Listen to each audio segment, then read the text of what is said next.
connections faster, so that I would feel that they are actually getting it, and that the actual instruction is effective. Good morning, class. Good morning. So it is Monday, March the 24th, 2025, and we are here for social studies. So today, as promised, we are beginning our new unit. We're going to be looking at Australia.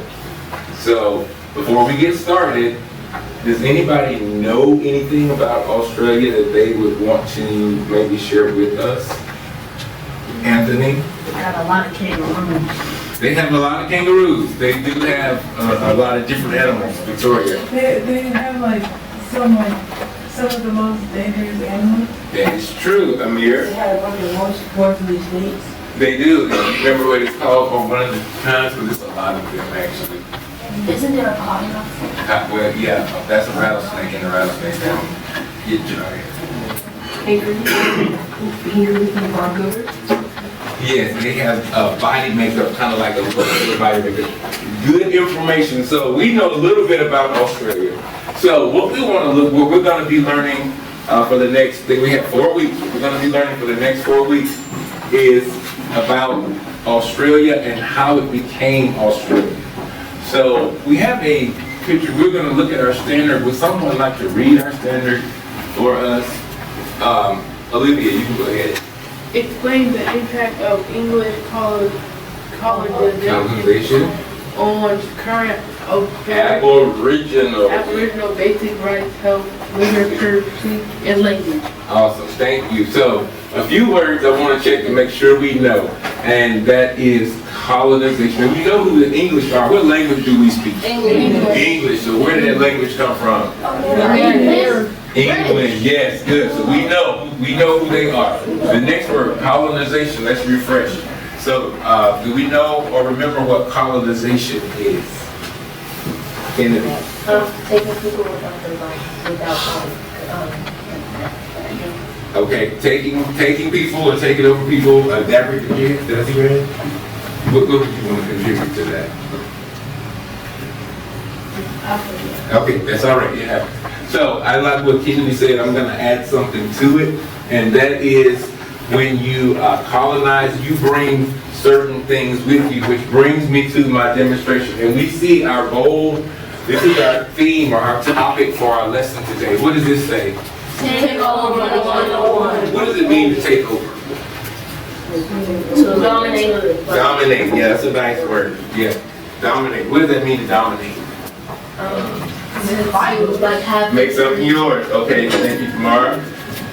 take control. Take control. Okay, so one country, and this is, well, for our purposes, we can see Australia is right here on the map, but whose flag is, British. the British flag. So if we look around on this map, and I'm sorry, I should have got a better map, but many of these countries, like, who is this up here? Canada. Canada has a British flag, and this country at the tip of Africa, it has a British flag. So this country, Britain, the United Kingdom, they seem to be pretty good at taking over. But here's something that we want to look at. We've talked about rights before. What is a right? Some of you all will tell me, I have the right to go get my lick back, or I have the right to do. Something you're allowed to do. Something that you are allowed to do. Okay, anybody else have another principle they might know about? Something you're allowed to do. Like what? What kind of rights do we have here in the United States? Coming up. To vote. We have the right to vote. Yes, sir. Victoria. Some of you do a lot of this all the time, all the ages. Amir, no, not your church. What else do you do besides that? Speech, talk. We're free to speak. Yes, we're free to speak. Victoria. The police is around you, you're free to report. That's right. Yeah, you get free to get a trial in case you are convicted or accused of a crime. Yes, Kennedy. Okay. All right, so we understand what rights are. Now, we also, let's see if we remember this word. It starts with a C. I'm trying to see if it's a word wall. But it basically includes one of these right here. Country?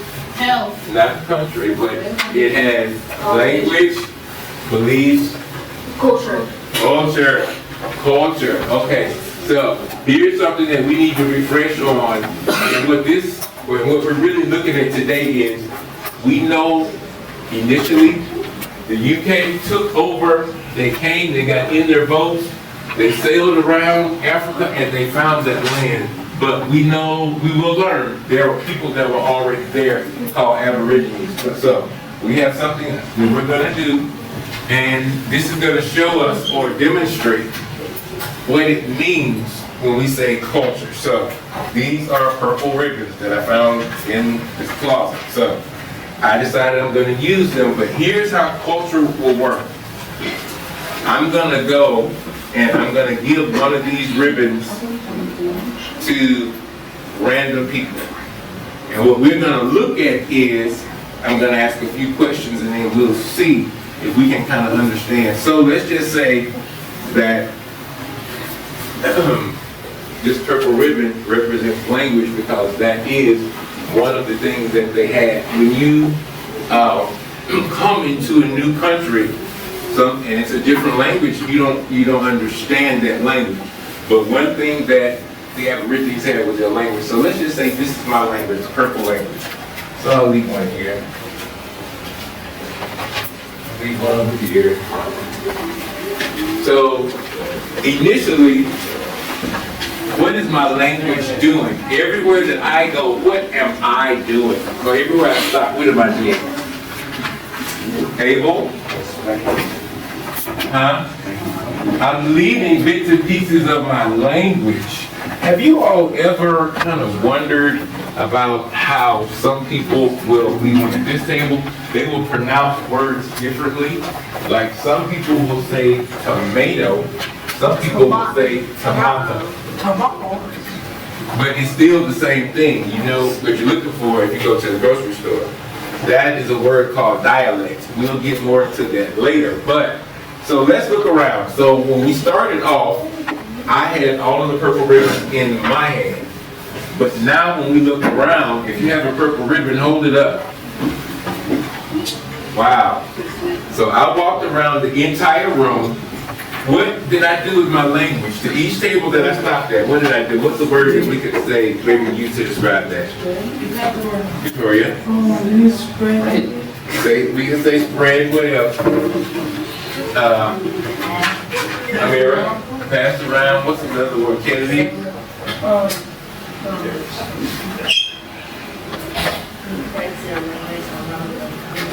Okay. Anthony? Let's think of words that maybe start with an S, maybe. If I had something and then I distribute it to you. Ready.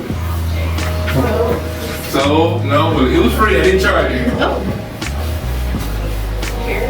Shared, thank you, that's the word I was looking for. I shared my language with you. So,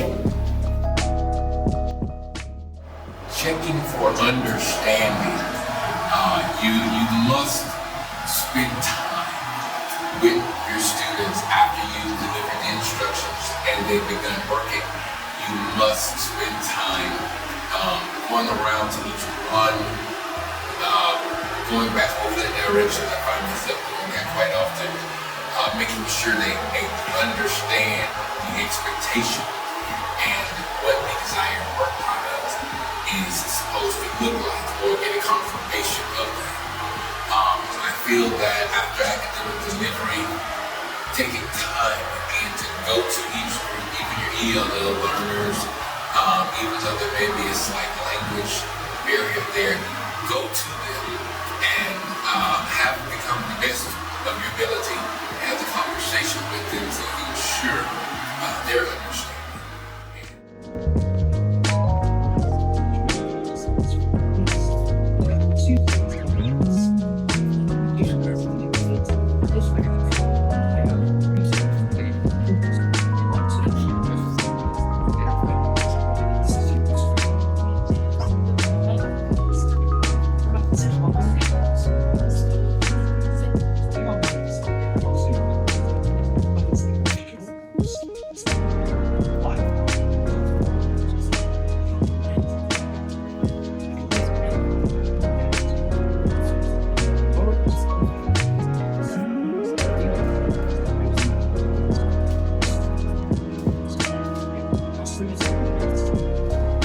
We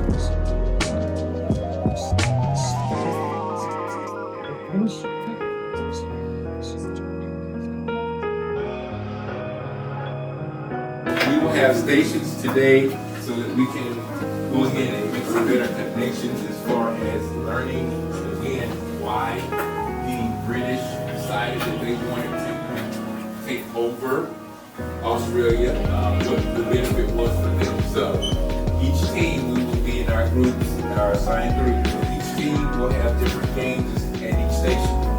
The objective is to get the most answers correct in the amount of time that you have.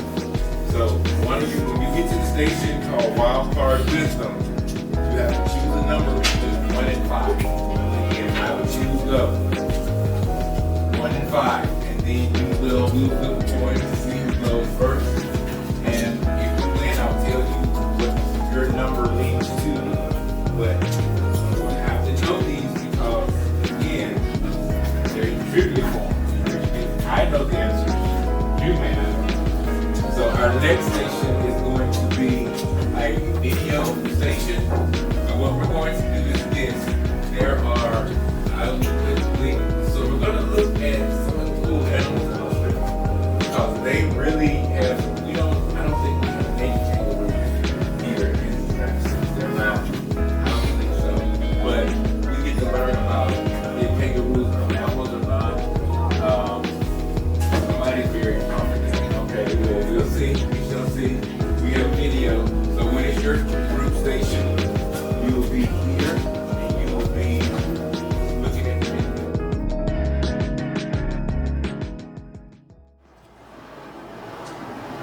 Although we did not see a closing in this video, I do also believe in a strong close. You need to have an effective close that will tie your points together and leave students with a lasting impression of perhaps the summarization or what are the most important concepts or points that they should be committed to memory and for later processing and application. So I think that a strong closing, is paramount and it is effective because again, many times the last few minutes of class might be all that we remember from the day. But if those last few minutes are powerful and profound, that will help to again drive student